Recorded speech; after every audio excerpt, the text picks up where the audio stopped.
Well, I'm back. It's been a long time. Had to take time to reflect, but Richard here, IFBB Pro, and my podcast was designed and based on the mindset. Um, I feel it's time to tell my story of how I got into the sport and how I battled. Oh, where do I begin? Growing up was very interesting. Good childhood, no regrets. Had a mother and father that were in the household. They worked. Dad worked a lot. Mom was the enforcer. Dad was a passive aggressor.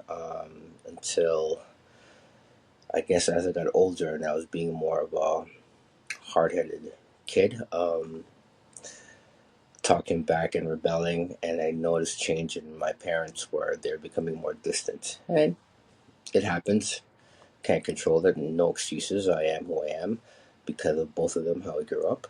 But in the household, it was challenging. I have a sister, half sister. I don't really acknowledge, and that's another story. But this podcast is about my story. Um, Very active kid, very athletic. Um, my passion was, football, soccer, but boxing was what I loved. I was good with the hands. Like, they called me Kid Rumble, KO Kid, because if there was a fight and Richard was there, he's knocking somebody out. It's just what it is. I always like to protect my friends. I guess I'm like what they say, I'm my brother's keeper, right? Um, Growing up, grew up with kids older than me and didn't really hang out with kids my age. Maybe I grew up too fast. Who knows? But it is what it is. Um, so we used to go out partying clubs like every normal kid in soccer until I started getting older. I'm like, all right, you know what? I guess they call it the itch of ladies, man, or girls coming to play, but it was just more or less, I just want to play sports. Um, I got into the music industry. Was in a group called Simply Majestic featuring Be Cool. We won a Juno Award and for Best Rap. We traveled. I did shows. I was a dancer. We did shows with MC Hammer, Ice T, Run DMC, LL Cool J, Marky Mark, just to name a few. Our group, dance group was called Body, Mind, Rhythm, and Soul. Big shout out to Age, other Adrian, myself, Mark. I haven't seen Mark in years. We've lost touch, but some of us still stay together, whatnot. But yeah, got older, and that was what we did: dance, school, and whatnot. And till one time, I was out Friday night with some of my buddies. God rest his soul, Swelly Fingers. I know you're looking down on me. Hope you're doing well. Um, we had an altercation that shouldn't have happened, but we were stupid kids. We were walking down the sidewalk, and we seen these two big rocker guys, metal on their jackets.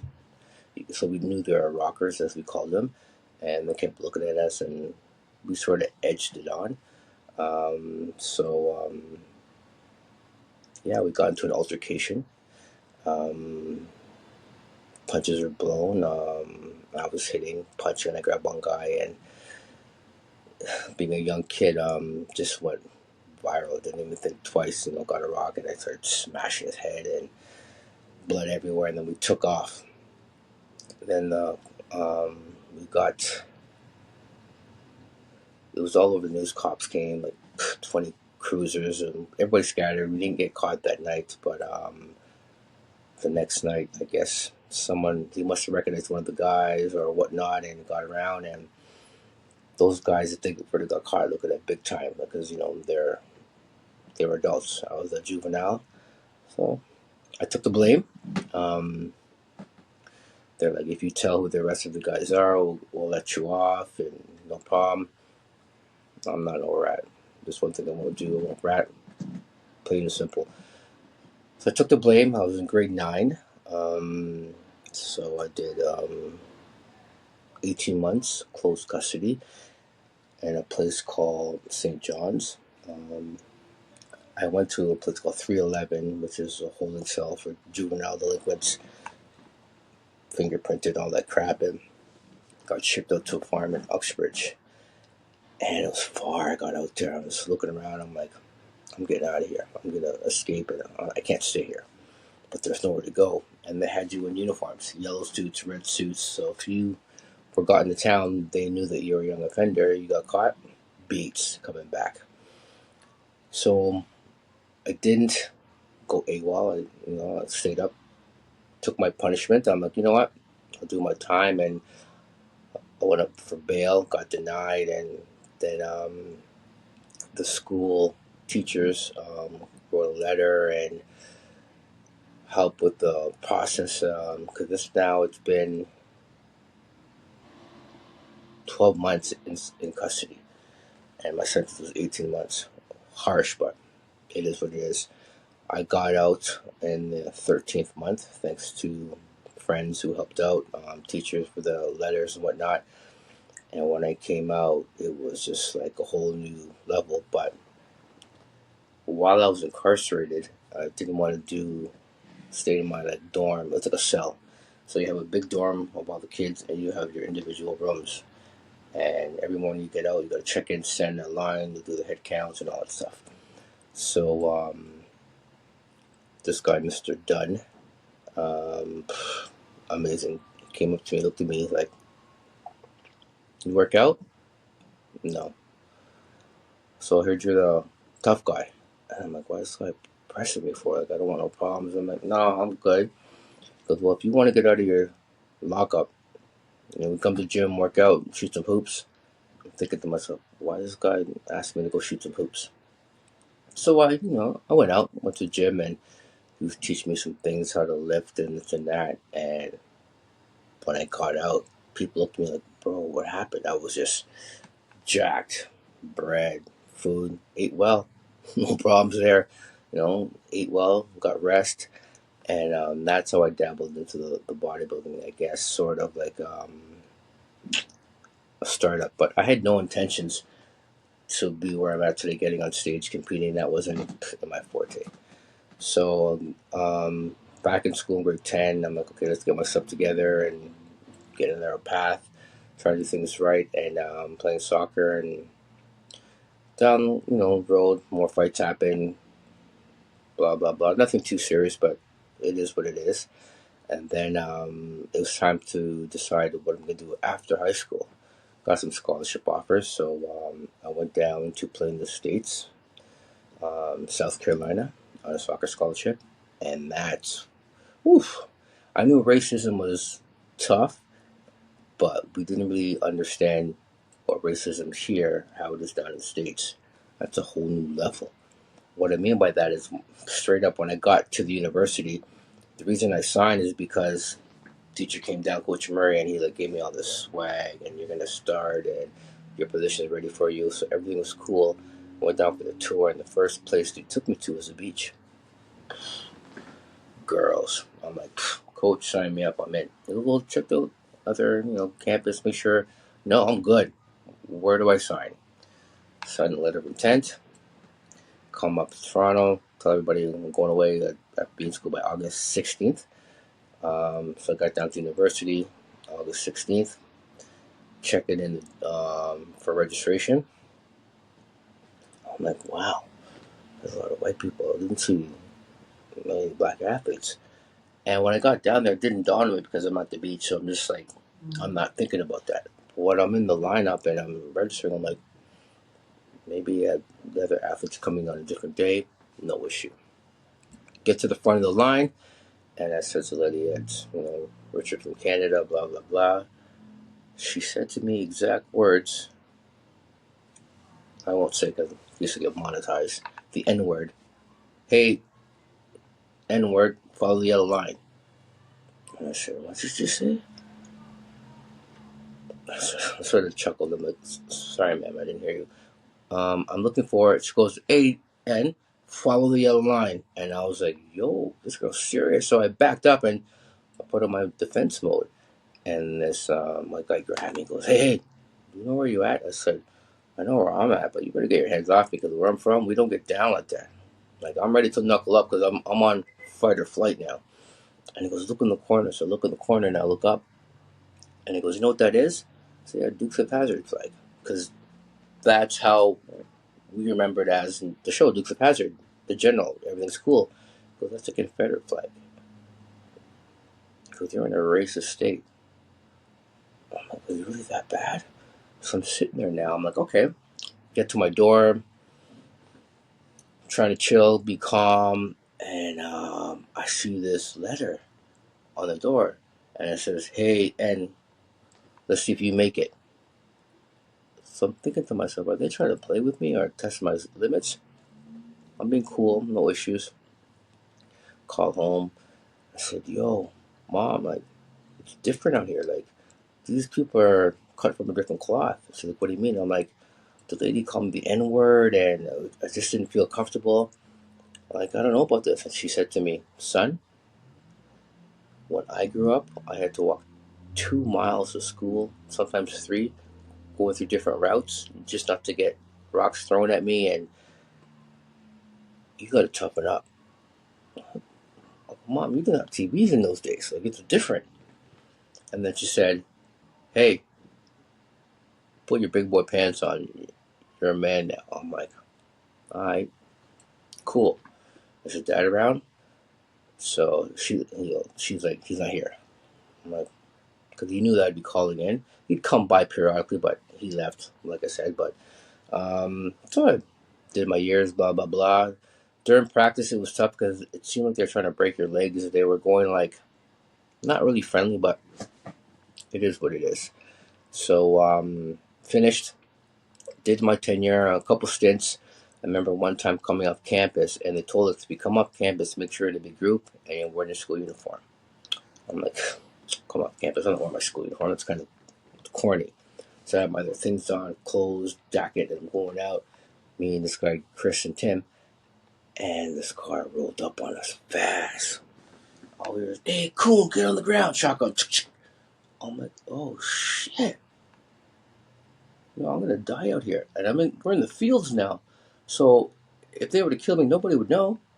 Well, my teammates, I don't think they killed them because they were white, but straight up, no diddy.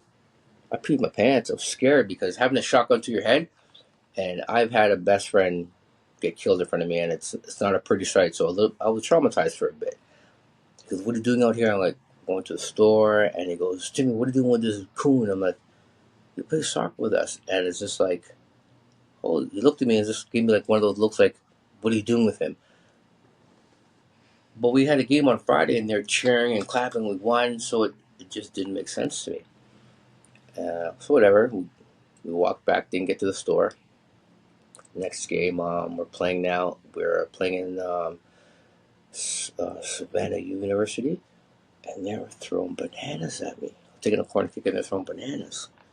So I'm like looking at my coach. I'm like, he looked at me like, hey, let it go. I just took up the banana, peeled it, took a bite, threw it down. It probably wasn't the right thing to do, but I wanted to show them that you're not affecting me, right? So it is what it is. I did that. Years went by, and long story short, graduated. Went to play overseas, so played in China for a bit. It was different. So did all that. Made some good money, so no complaints. After that, I just got seasick, and I was just like homesick. Sorry, I'm just like I gotta get out of here. I told my teammate I'm bouncing, so I went AWOL. Not smart, but down there when I had no one to really connect with, like they didn't speak the language. It was hard for me to communicate. So I went AWOL, and I was home, and my agent found out, and he was like, "Where are you?" I'm just like, "I'm at home." He's like, "I heard you're not at practice." I'm like, "No, I just left." And he goes, "You buy a fax machine?" I'm like, "Yeah." He goes, "Check the fax." So we go buy a fax machine and go to check it. new contract. I think it was 350K signing bonus, um, 2 years. I'm like, yo, all right, let's do it. And then it goes, but they don't want you now because they know that you left. That was what you could have got if you would have stayed one more day. So I said to him, and you couldn't give me a heads up. He goes, fax just came in. I relayed the message. You're not there. So I sort of got blacklisted because I tried to go back and just no team wanted to sign me. I guess they made a point of it that I was with cancer and all that, but so I left. Came back home, just worked, trained, played soccer in the Canadian Professional League out here a couple of years. It just wasn't the same. The challenge, money's not the same, but it was all right. Um, then my buddy was getting into working out, and I was just frustrated. I was like, I'm kind of stressed, and I should go and blah blah blah. And then I get this is like 3 years after I left, and 4 years. I was like, do I go back and try another stint? I'm like, nah, the ride is over. Went back for the school reunion. Why? I don't know, but I went back and nothing really changed, same shit. So I came back up here. And at the night it came up, I brought one of my friends down south because he's never been to Canada, stayed with me. And we went out to go eat with dinner reservations. And then my phone rings. I'm like, what's going on here? Pick up the phone and he goes, yo, it's James, where you at? I'm like, downtown. Didn't want to tell him really because it's just like I had plans. Did you come by the bar, have a drink? I'm just like, no, man, I can't. I'm down by such and such street. My luck, his bar is just down the corner. I'm like, how can I not go? So I went in, have a drink. You know, when you walk into a place, you're like, this doesn't feel right. Good environment. This vibe is not there. So I look over at my buddy Tim. I'm like, yo, let's finish up and get out of here. So after we finish up, he bumped into one Asian dude, spilled his drink, no issues. Brought him around, we flexed. We were leaving now, and as you leave the club, you have to go up the back entrance. Weird. So I'm going to the back entrance, and it goes into an alley. And as I'm walking, I feel like these people are following me. So I turn around, and I see these guys just looking around. I'm like, something's up, because I got good instincts. So long story short, I'm like, I go to Tim, once we get outside, let's just go to the car, bounce. What about the dinner? I go, let's just bounce. Like, all right, get down close to the car. I'm like, hey, turn around. So where you guys from? And I'm with this blonde guy, pretty boy. So they're just pressing. All of a sudden, he wants to play hero. Yo, we can take him, Rich. I'm like, dog, when did you become a fighter? Because last I checked in school, you weren't a fighter. You were just one of those clapback. You know what I mean? But I'm like, all right. My boy's like, yo, 1-on-1. I just was fighting anybody. No, I got this, Rich. All right. Me now, I'm like, all right, teach him a lesson. Go handle your business. So he's handling his business. So he must have learned some shit.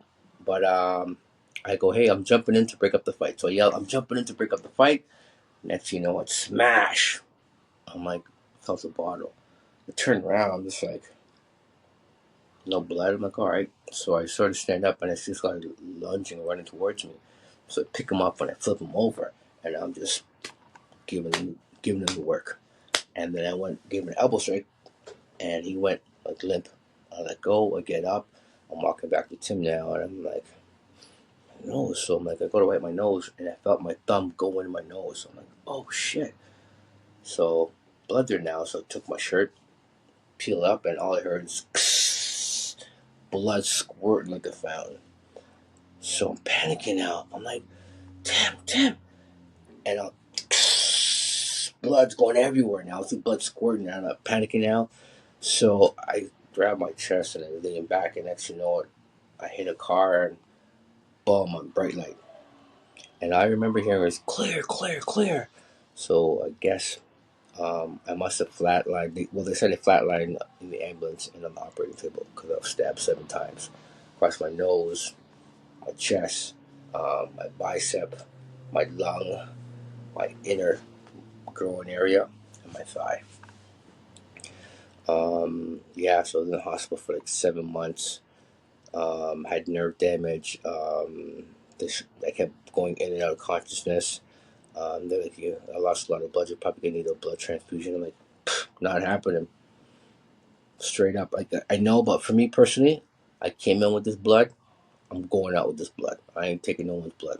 That's just not me. If I gotta go, gotta go. I'm not taking, not from a family member, no. And like, you gotta think about, you lost a lot of blood, and no, not doing it. Told my girl, not doing it. So, okay.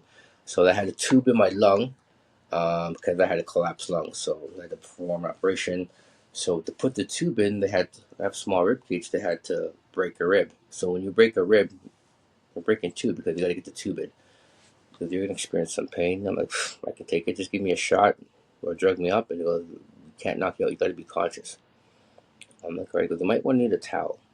I go, what? He goes, just bite down. I'm sitting in the hospital bed, and I see this guy come up with a platter and like almost like a crowbar and a rubber hammer. It's like, bro, yo, what are you doing with that? Because I got to break your rib. You look like you're enjoying this, man. Like, I don't know about that. Like, just let me think about this. Because we don't have time. Like, we got to get to this lung. Because it'll be fast. It'll be 1, 2, 3, and that's it. I'm like, all right. So I'm sitting there. I'm like, okay, are you gonna go 1, 2, bang, or 1, 2, 3, go? He goes, come on, make up your mind. I'm like, yo, just do it. All I heard was crack, and I'm like, fuck. I yelled so loud. And I'm like, I'm gonna kill you when I get better. You're enjoying this. I was flipping out, and then blood going through. They put the tube in. They go, don't look down. Tell someone not to look down. What do they do? They look down. I'm seeing blood now. I'm getting lightheaded and consciousness. All I remember is just passing out. And then yeah, so I got out, and I was traumatized. I couldn't be around Asian people. One of my best friends were Asians. Long story, they did get caught. They got charged with attempted murder, went to Kingston, blah, blah, blah. And I'm at home resting, and I get a phone call. And I'm like, who's calling? To my girl at the time. She's like, I don't know, this guy, Jude. I'm like, Jude? I don't know no Jude. Because he says he knows you from high school. I'm thinking, shit, they know where I live. They're going to come get me. I'm panicking now. So I'm like, yeah, put him on the phone. I'm like, yo, what do you want, man? You think I'm scared of you? And he goes, calm the F down, Rich. This is so-and-so. And I'm like, who are you? And then I remember they gave me like, you're our chill kid Rumble. And no one knows me that unless they're close by. So I must have knew him. So he's like, yeah. Because I heard what happened. Don't worry about it. We're going to take care of it. What are you talking about? Because I know who did it. I got you. I don't want you to do anything. I'm good. Because don't worry about it. If you're good, you need anything, here's the number, call. That was it. I think like 4 weeks later, I found out he got killed in jail. I don't know what happened, but you hear no evil, see no evil. So I left it at that. So skipping forward now, I was never the same. A couple years later, just my mind was never right. I fell through depression. Me and my ex, well, my girl at the time, who became my ex, we just weren't in a good place just because of what has happened, and trying to run a business and thinking that she was doing me in the business caused a lot of trauma, a lot of my clients, and it was just a shit show. But yeah, when people say depression, I didn't know what it was until I went through it. People, it's a serious thing, right? So I thought it was time for me to come out and talk about that. But am I better now? I'm in a better place mentally, but not where I want to be as yet. But that takes time. So the reason for this podcast is called The Mindset. And for this episode this is my story. How I got into bodybuilding, because I wanted to release some stress. So after I got better from the sabus and rehab, my best bet was go to the gym and just let out the anger. My body started transforming, and a good friend of mine was helping me out, helping him get ready for a show, and it just clicked. So that's part one, how I got into it, my story. Stay tuned, part two. More details, more graphic stuff. But that's it for today. February 2nd, Black History Month.